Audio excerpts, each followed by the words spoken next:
Allez, tout à fait autre chose à présent. Un ancien officier du renseignement israélien sur les bancs d'une université islamique en Israël. Je vous disais, ce n'est pas la bande-annonce d'un film d'espionnage, mais c'est le quotidien d'Avi Shalev, le premier juif israélien à étudier au collège universitaire Al-Qasimi. Il raconte cette expérience dans cet ouvrage, Carnet de bord d'Al-Qasimi, périple d'un juif israélien au cœur d'une académie arabe islamique. Johanna Binder est allée à sa rencontre.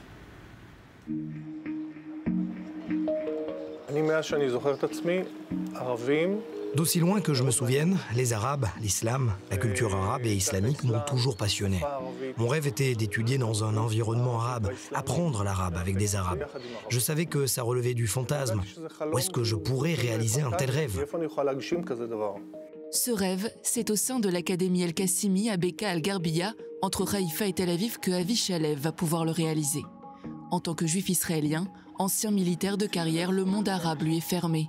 Après plus de 20 ans de service dans l'armée israélienne au sein des renseignements, puis dans l'administration civile en Cisjordanie et à Gaza, à 45 ans, il range son habit d'officier et décide de faire immersion. Un attrait naturel confie Avi Shalev pour la culture et la langue arabe, autrefois lingua franca et au centre du monde éclairé. Je suis le premier juif à avoir tapé à la porte et à demander à être admis. Et pour ma plus grande joie et ma surprise, ils m'ont accepté. J'ai passé les examens comme tout le monde et j'ai été admis. Une première donc pour l'Académie Al-Qasimi qui existe depuis 1989. C'est la seule université du pays autorisée à former des enseignants en religion islamique. La langue arabe, Avi Shalev la connaît déjà en arrivant dans cette institution, mais une fois franchies les portes d'Al-Qasimi, le choc est grand pour cet arabisant de longue date. Ce que j'ai surtout appris, c'est que je ne savais pas grand-chose. J'avais toujours appréhendé jusqu'ici nos voisins, les Palestiniens, sous l'angle sécuritaire, comme des rivaux, comme des ennemis. Mon univers et ma perception étaient évidemment tributaires de cette grille de lecture. Je savais que cette perception était adéquate et s'imposait pour garantir la sécurité d'Israël, mais je la savais aussi partielle.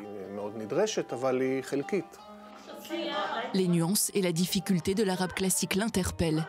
Mais c'est surtout sa rencontre avec les jeunes arabes israéliens au sein de l'université qui le frappe. Presque tous sont des musulmans traditionnalistes, la plupart sont de jeunes femmes bédouines. D'un côté comme de l'autre, on s'appréhende et l'on se considère, mais Avi Shalev l'admet, on ne se connaît pas. Rencontrer ces jeunes gens, des Arabes du Nord et du Negev, ça a été comme un éveil. Les regarder dans les yeux d'égal à égal, et pas de loin et de haut. Apprendre à connaître ensemble leur monde. Il y a beaucoup de choses que je n'avais jamais comprises, qui étaient restées chez moi au niveau théorique. Qu'est-ce que c'est qu'être un jeune arabe? À quoi rêvent-ils? De quoi parlent-ils? Quel est leur rapport à Israël? Un rapport ambivalent qui combine le désir de s'intégrer et le sentiment d'une incompatibilité. Incompatibilité dont Avi découvre à sa grande surprise que la langue est l'une des principales composantes. Cela ne fait aucun doute qu'il y a une inégalité. L'hébreu est la langue dominante et c'est un grand défi pour les Arabes. La majorité des jeunes avec qui j'ai étudié ont un hébreu très basique. Certains ne le parlent même pas du tout. Quand un jeune arabe veut intégrer le marché du travail israélien, l'obstacle de la langue est l'un des plus importants qu'il rencontre. Ça le met en position d'infériorité et de faiblesse par rapport à son concitoyen juif israélien. Ces questions et ces réflexions, Avi Shalev décide de les compiler dans un carnet de bord. L'intérêt suscité par ce journal dans son entourage le pousse à le transformer en livre. Carnet de bord d'Al-Qasimi, périple d'un juif israélien au cœur d'une académie arabe islamique à Beka Al-Garbiya. Tout semble ouvert, mais il s'agit dans les faits de deux sociétés distinctes. Il y a en réalité très peu de contacts. Cette académie arabe israélienne existe depuis 40 ans. Des milliers d'Israéliens apprennent l'arabe, la culture islamique dans les universités juives du pays. Et personne n'avait encore franchi cette frontière imaginaire pour arriver jusqu'ici et étudier avec des Arabes. J'espère que ce sera un premier pas. À son arrivée à Al-Qasimi, Avi le reconnaît, ses craintes étaient nombreuses. Et elles étaient partagées par ses co-étudiants arabes. Un juif israélien arabisant est toujours suspecté dans la société arabe d'avoir d'autres motifs que le seul amour de la langue.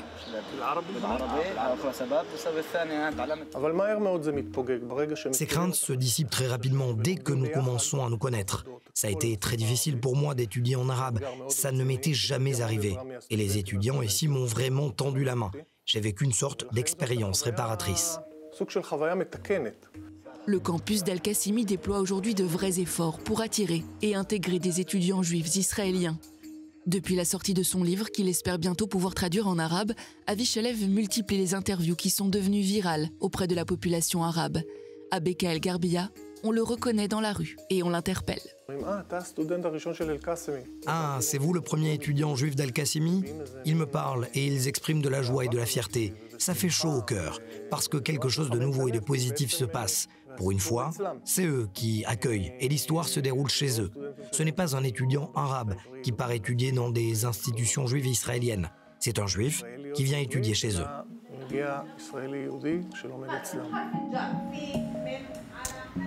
Allez, c'est l'heure comme chaque semaine de la dernière note.